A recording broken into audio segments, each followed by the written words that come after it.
Puji Tuhan, salam sejahtera dalam kasih Kristus. Apa kabar semuanya? Baik ya. Atau mau bilang luar biasa. Kalau di luar-luar sana kan gitu, ditanya apa kabar semuanya? Luar biasa. Nggak salah juga kita jawab gitu ya. Puji Tuhan. Kita boleh ada lagi di rumah Tuhan untuk belajar tentang firman Tuhan. Walaupun cuma sedikit-sedikit, tapi yang penting kita ngerti gitu ya. Itu paling penting kita ngerti firman Tuhan dan kita berusaha melakukannya. II saya itu meninggal beberapa hari yang lalu dalam usia 79 tahun. Ditaruh di Buntekbyo, 2 malam. Itu setiap ibadah enak banget. Saya belum pernah ngerasain tuh ibadah di rumah duka itu bisa menikmati luar biasa gitu ya. Cuma 1 organ tapi yang mimpin 4 pendeta. Tiap malam tuh sampai tadi di penguburan juga gitu 4 pendeta. Kompak suaranya gitu ya. Jadi saya sangat menikmati. Terus saya sambil berdoa begini, Tuhan ini ada pekerjaan Roh Kudus. Pasti ada seseorang yang Tuhan jamah. Pasti ada seseorang yang Tuhan mau ubahkan hidupnya. Saya berdoa gitu. Gak banyak orangnya, cuma keluarga inti aja gitu ya. Tapi yang ada di situ nyanyinya sungguh-sungguh. Kenapa saya dahului dengan pembicaraan ini begini. WL, singer itu sangat berpengaruh. Makanya kalau pelayanan berdoa sungguh-sungguh. Malam ini ya Robi bisa bawa juga dengan begitu baik. Kita bisa menikmati berkat Tuhan. Jadi kalau Anda dipercaya menjadi WL, singer, pemusik.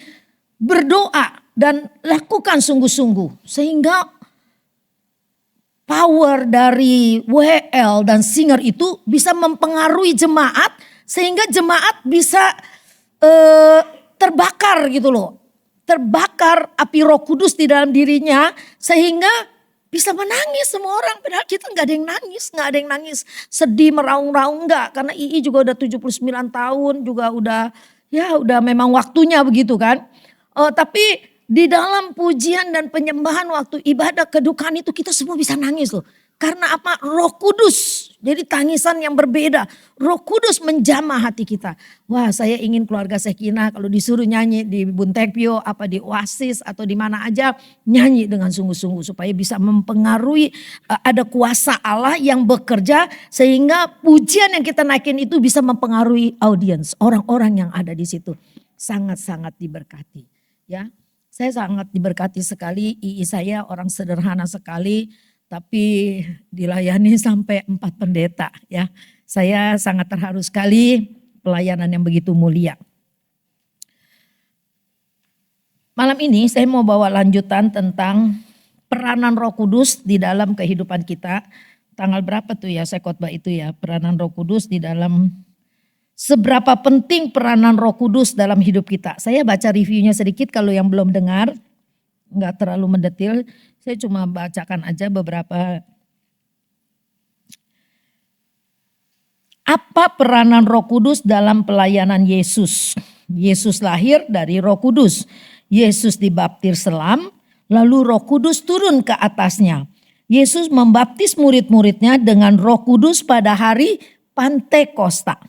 Yesus dicobai di padang gurun dibawa dalam kuasa Roh Kudus. Selesai dicobai dalam kuasa Roh Kudus, Yesus dibawa balik lagi ke Galilea. Jadi, nah yang terakhir, Yesus bangkit dari kubur oleh kuasa Roh Kudus. Nah ini yang mau kita belajar sedikit tentang Roma 8 ayat 11 ya. Yesus bangkit dari kubur oleh kuasa Roh Kudus. Nah, ya.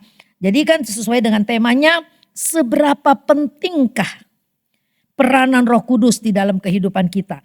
Kalau Yesus saja Allah yang menjelma menjadi manusia, dia punya keilahiannya yang luar biasa, tapi dia tetap di dalam pelayanannya sebagai manusia, dia dikuasai oleh Roh Kudus. Dan kenapa kita harus belajar ini? Kita melihat betapa hebatnya kuasa Roh Kudus itu.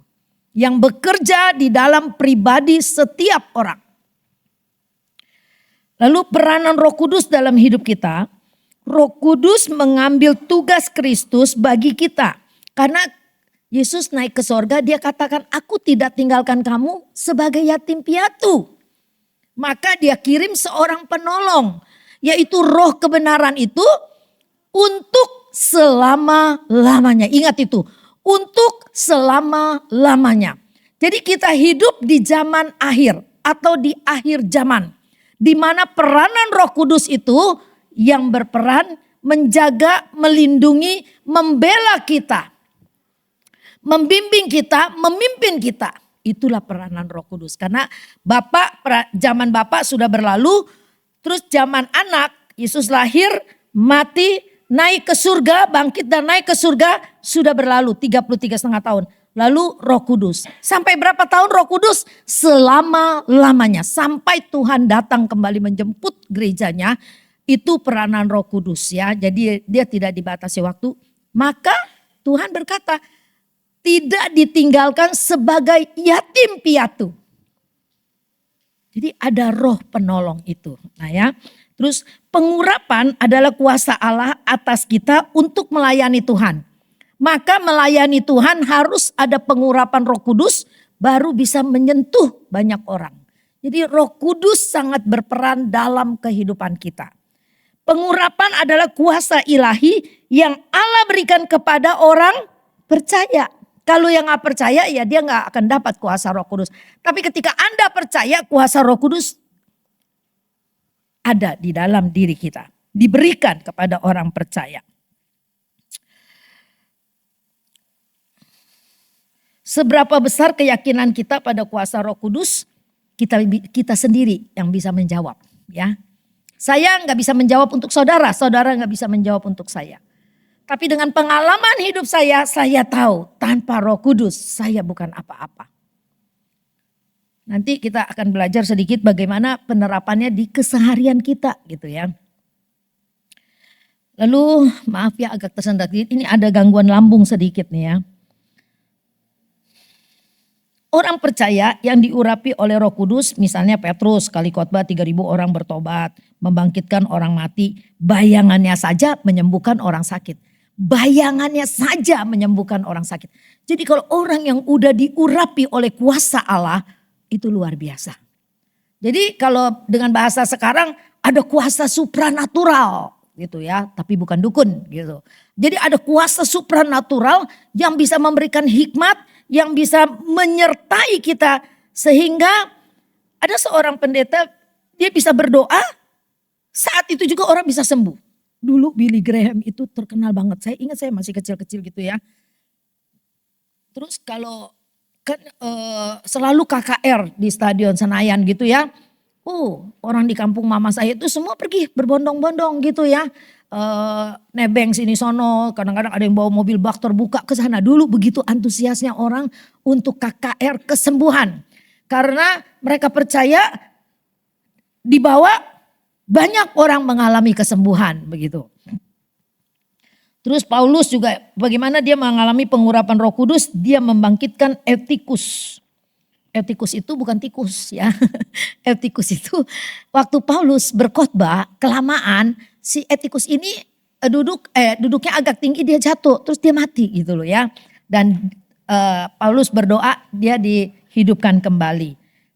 Apa kelebihan dari Paulus? Sapu tangannya saja bisa menyembuhkan orang sakit. Sapu tangannya. Tadi kalau Petrus bayangannya. Dia lewat ada bayangannya. Kena bayangannya aja. Orang sakit bisa sembuh, begitu hebatnya. Kuasa ilahi yang ada di dalam kita. Sekarang mari kita berdiri. Kita baca Roma 8 ayat 11. Yang akan menjadi pembahasan kita pada malam ini. Roma 8 ayat 11. 1, 2, 3. Dan jika roh dia yang telah membangkitkan Yesus dari antara orang mati diam di dalam kamu, maka ia yang telah membangkitkan Kristus Yesus dari antara orang mati akan menghidupkan juga tubuhmu.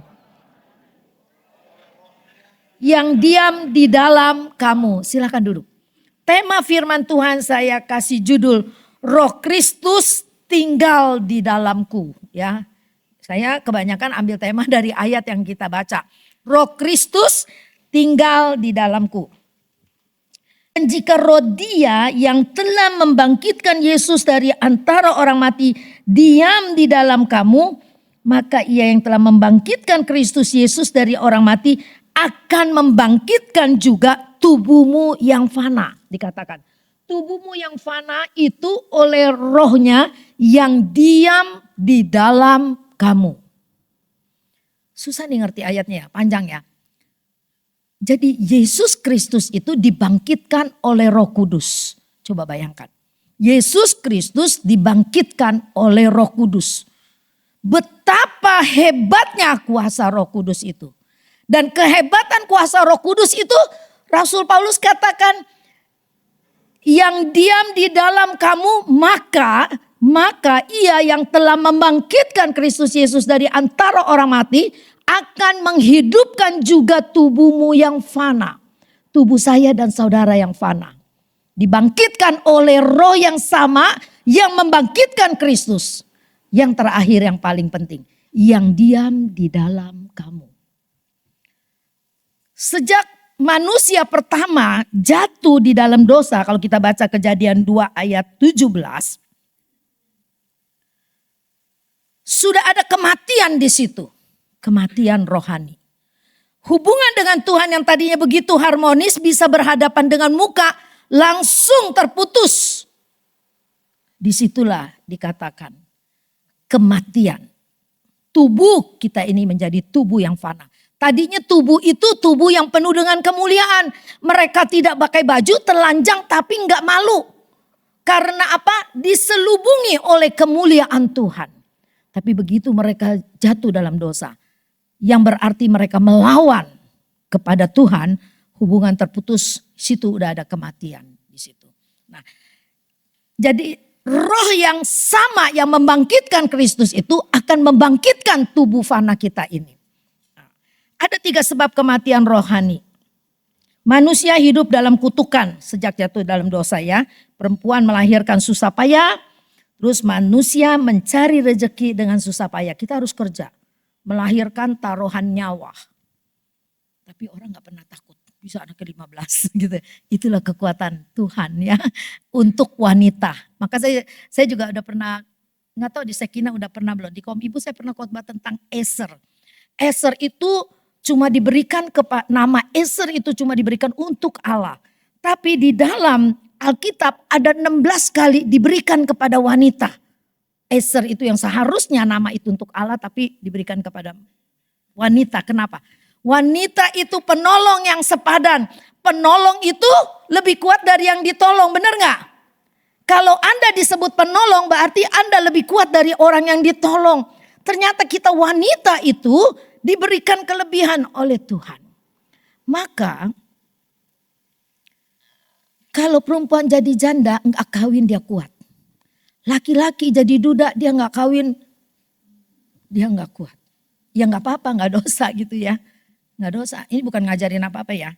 Cuma saya mau meyakinkan Anda bahwa kita perempuan diberikan kekuatan ekstra untuk mampu mengatasi berbagai masalah. Maka dikatakan perempuan itu penolong yang sepadan.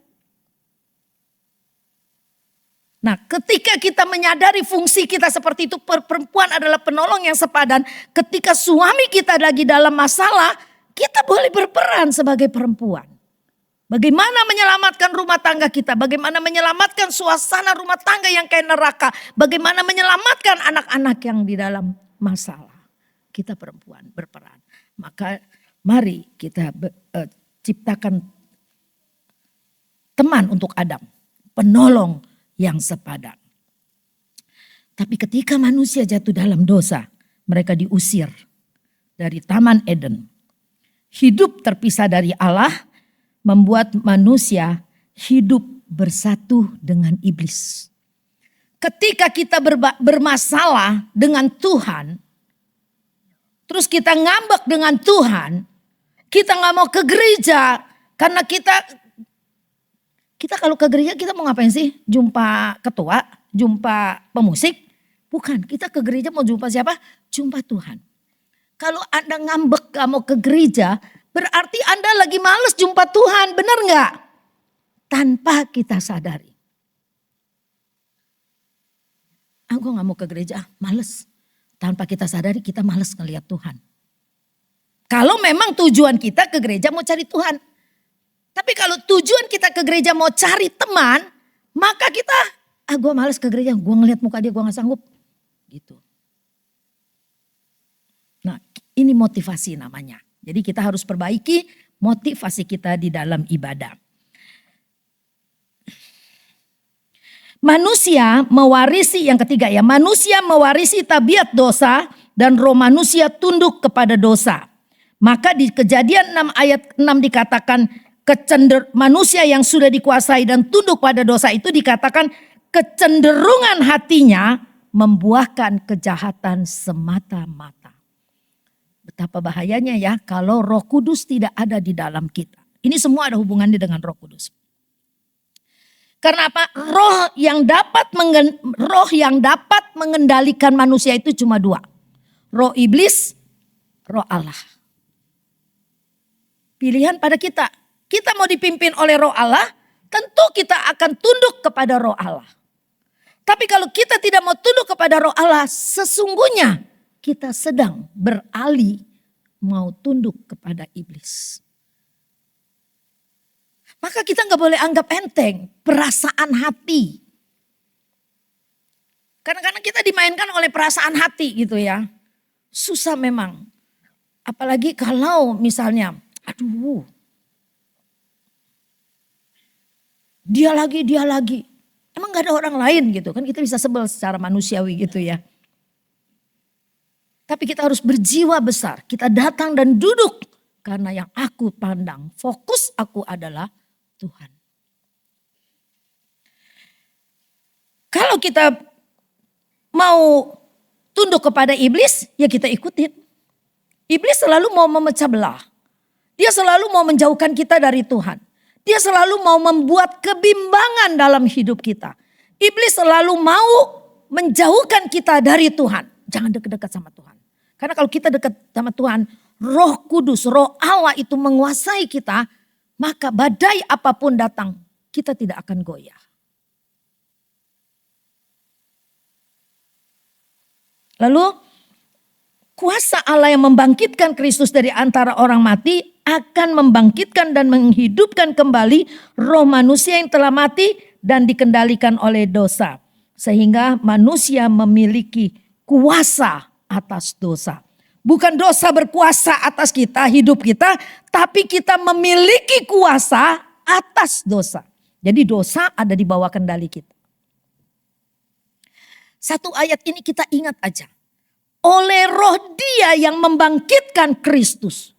Betapa hebatnya kuasa Roh Kudus itu. Dan kuasa Roh Kudus yang hebat itu yang akan membangkitkan kita dari kematian tubuh yang fana. Artinya begini. Jadi Roh Kudus yang hebat itu yang membangkitkan Kristus, dia juga yang akan menghidupkan kita. Rohanimu yang mati misalnya. Ke gereja tiap hari, tiap minggu misalnya. Tapi nggak pernah bertumbuh, nggak pernah berubah. Nah itu mesti koreksi diri. Apakah udah setengah mati ini iman? Apakah setengah mati ini iman atau apakah iman ini sudah mati? Yang tahu kita sendiri, ya. Tadi ayat yang kita baca, Roma 8 ayat 11 bilang begini. Jika roh Dia yang telah membangkitkan Yesus dari antara orang mati diam di dalam kamu.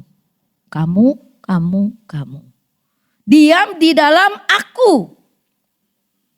Coba lihat tuh. Jika roh Dia yang telah membangkitkan Yesus dari antara orang mati diam di dalam kamu semua ini yang ada di sini. Dia diam di dalam saya. Maka roh itu yang akan menghidupkan kembali tubuh fana kita ini. Untuk dikuduskan menjadi sebuah tubuh kemuliaan lagi bagi Tuhan.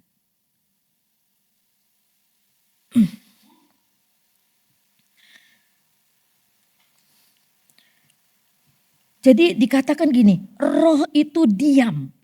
Terus di dalam bahasa lain, bahasa Ibrani dan Yunaninya kalau dibandingkan, diamnya itu adalah tinggal. Jika roh itu tinggal, tetap. Jadi bukan numpang lewat, tapi dia diam dan tinggal di dalam hati kita. Itu roh yang membangkitkan imanmu, itu roh yang membangkitkan semangatmu, itu roh yang akan membalikkan semua masalahmu menjadi beres. Roh yang diam, yang tetap di dalam hatimu. Biarkan Roh Kudus berperan di dalam hati kita. Makanya yang pertama saya kata, seberapa penting peranan Roh Kudus di dalam hidupmu. Kita bisa aja begini, gak mau tunduk kepada pimpinan roh.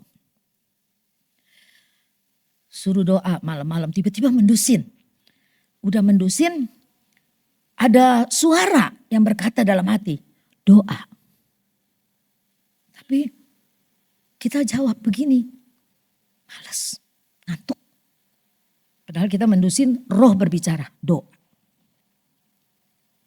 Saya pernah tuh ya mengalami begitu tuh beberapa kali. Dalam 1 bulan itu ada berapa kali gitu. Saya mendusin, roh bilang berdoa.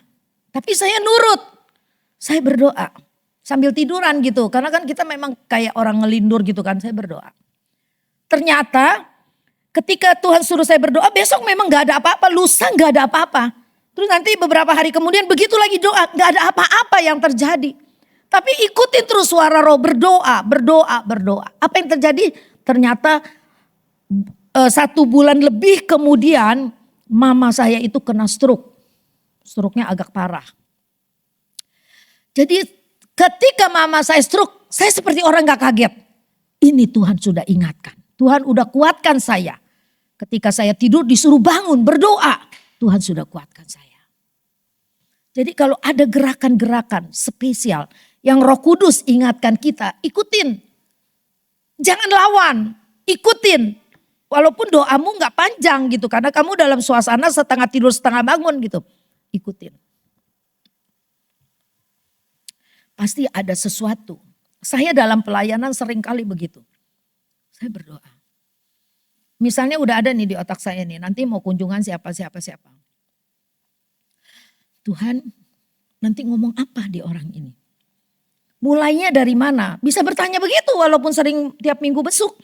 Mulainya nanti dari mana? Saya mohon pimpinan Tuhan. Dan nanti ketika di dalam saya berbincang-bincang itu, tiba-tiba bisa seret ada sebuah hikmat yang Tuhan tanya begini. Dan ternyata itu jawaban.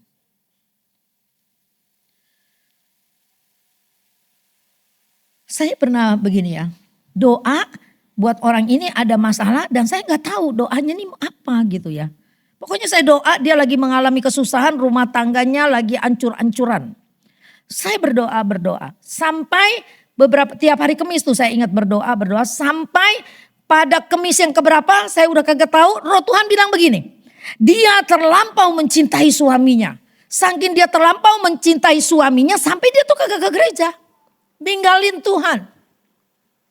Ketika saya bilang begini, Ibu tadi waktu saya berdoa, Roh Tuhan bicara begini, Ibu terlampau mencintai suami Ibu. Saya padahal belum kenal sama suaminya. Gak pernah lihat karena suaminya udah gak pulang-pulang, Bang Toyibnya gak pulang-pulang. Dia langsung cerita yang sangat-sangat menakutkan. Betul dia bilang, sampai saya tinggalin Tuhan.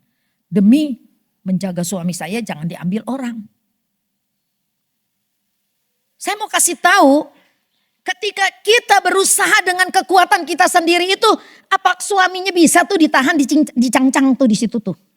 Lu jangan bergerak ya, lu situ aja. Enggak tuh, hilang. suaminya hilang. Tuhannya jauh karena dia tinggalin Tuhan, suaminya juga gak kembali. Ada masalah, ingat Roh Kudus penolongmu. Ada masalah, ingat berdoa. Roh Kudus akan menyampaikan segala keluh kesah kita kepada Bapa. Itu cara yang paling benar. Ketika engkau berlutut, berdoa, Roh Kudus buka jalan. Tahu-tahu ada orang datang, kasih berita yang seperti ini. Ada masalah gak punya uang, berdoa, berlutut di bawah kaki Tuhan. Tiba-tiba ada orang datang, bisa kasih berkat yang tidak pernah kita pikirkan. Mungkin ada orang bilang, aku kok gak ada yang kasih-kasih. Nah coba ukurlah doamu, imanmu seberapa besar. Kalau engkau sungguh-sungguh ada jalan, udah banyak kesaksian bagaimana orang yang mau menurut pimpinan Roh Kudus, mau tunduk kepada Roh, maka dia akan dikuasai oleh Roh dan dipimpin. Dan dibela. Makanya waktu seberapa penting peranan Roh Kudus dalam hidup kita.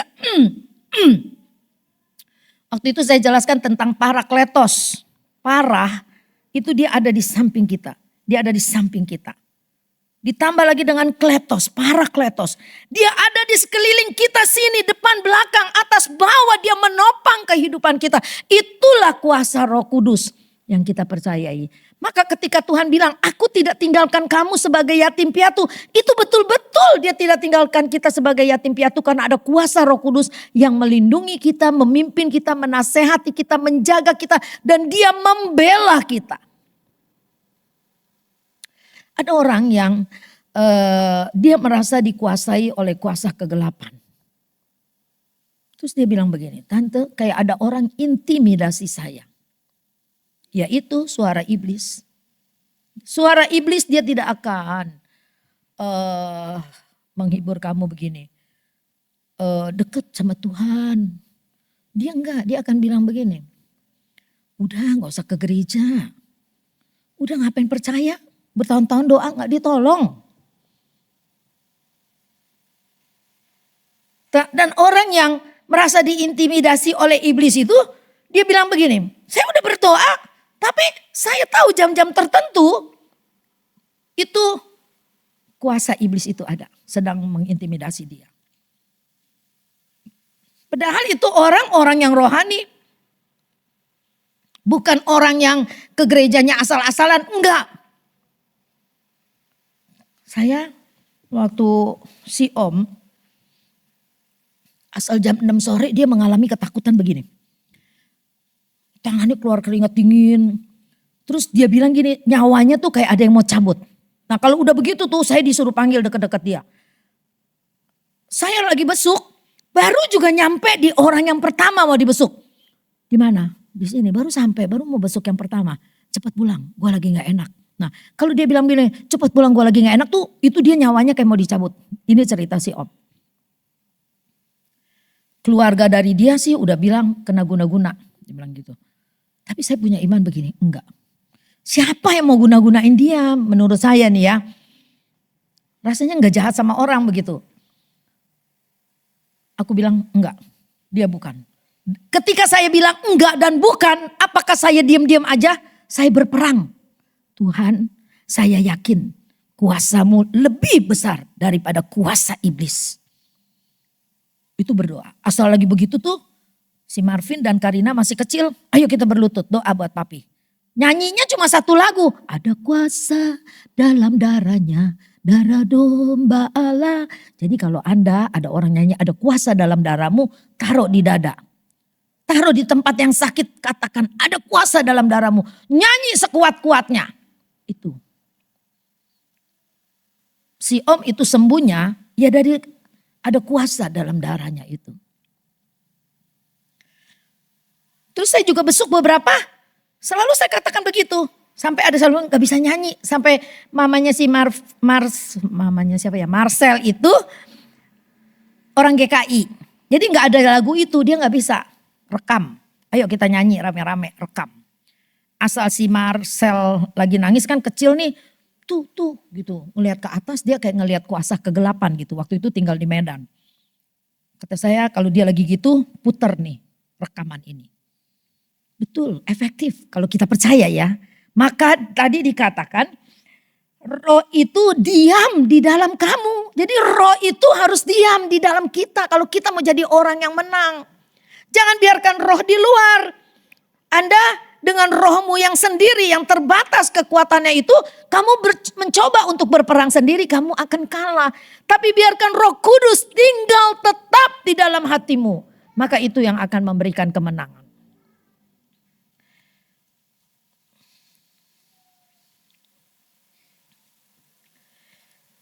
Ketika Roh Kudus menguasai keadaan kita. Ketika Roh Kudus menguasai keadaan kita itu ya, kita nggak takut loh. Ada masalah seperti lagu tadi. Dia tak pernah lepaskan tanganku. Itu lagu saya dulu, saya kalau nyanyi itu nangis berurai air mata. Ya gitu, masalah saya tuh kayak ombak. Ombak satu datang biur. Belum dia sampai ke pantai udah datang lagi ombak yang lain. Ombak yang ini belum sampai ke pantai udah datang lagi. Itu masalah bertubi-tubi yang kata Robert datang. Bilang tadi siapa? Satu belum beres datang lagi kedua. Dua belum beres datang lagi ketiga gitu. Itulah yang katanya ombak bergemuruh begitu. Masalah kita itu seperti itu. Tapi gak usah takut. Biarkan Roh Kudus diam di dalam hatimu. Dan dia bekerja.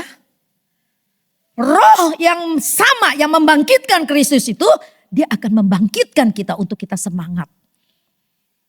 Apa yang sedang kamu alami hari ini? Mari kita hidup dalam Roh Kristus.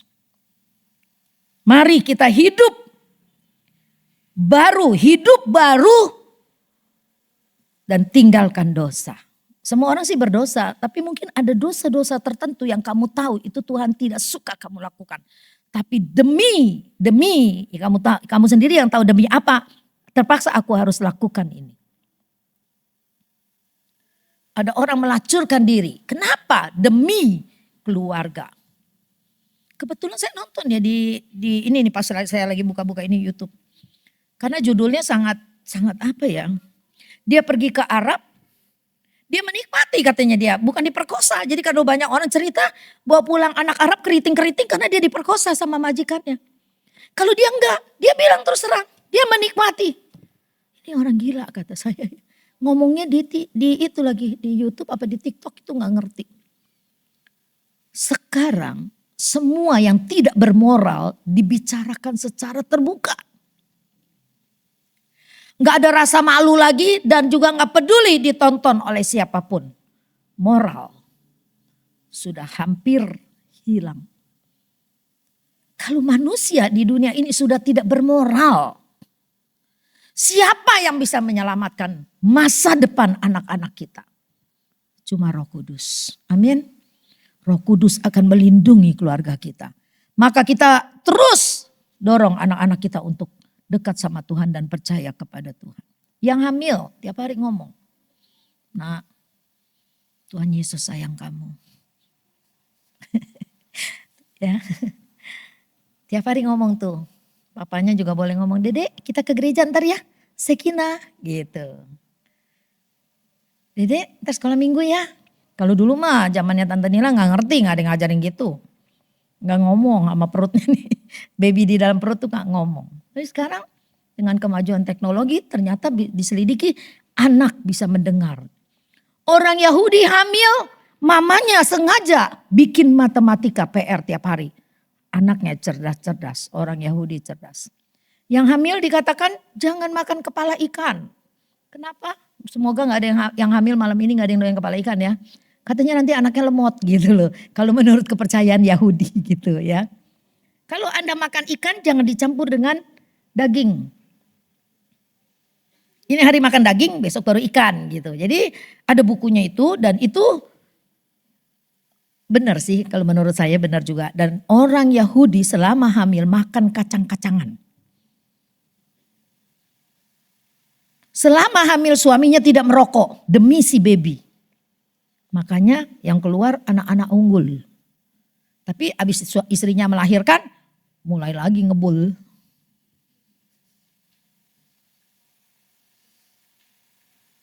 Tapi saya percaya udah waktunya nanti Tuhan akan robah. Dulu si om perokok berat. Udah waktunya dia berhenti. Ya, sekarang anak saya merokok belum mau berhenti. Pokoknya saya bilangin berhenti, kurangin. Kalau yang ngeyel bilang apa? Itu sih kungkung sampai umur 93 tahun. Enggak apa-apa tuh ngerokok. Ya udah. Ya, ada yang begitu ngeyel. Tapi ada orang yang paru-parunya sampai bolong, sama dokter mau dijahit. Bisa dijahit loh paru-paru yang bolong. Dijahit, yang gak bisa dijahit, yang udah rapuh paru-parunya robek, ditempel. Saya pikir Tuhan itu punya ciptaan luar biasa dengan tubuh kita ya. Mari kita semakin mengasihi Tuhan. Jangan berontak. Jangan lawan firman Tuhan. Ikuti suara roh. Karena kalau roh kita percaya dan tunduk pada roh, Roh Kudus memimpin kita. Tapi kalau kita gak mau tunduk kepada roh, tadi saya bilang di dalam tubuh manusia itu cuma ada dua roh yang memimpin. Roh iblis atau roh Allah. Ketika kita gak mau tunduk pada roh Allah, ya roh iblis memimpin. Dia akan memimpinmu terus keluar jauh dari lingkaran kasih Allah. Jangan sampai itu terjadi ya. Mari kita akan berdiri bersama-sama. Kita akan akhiri.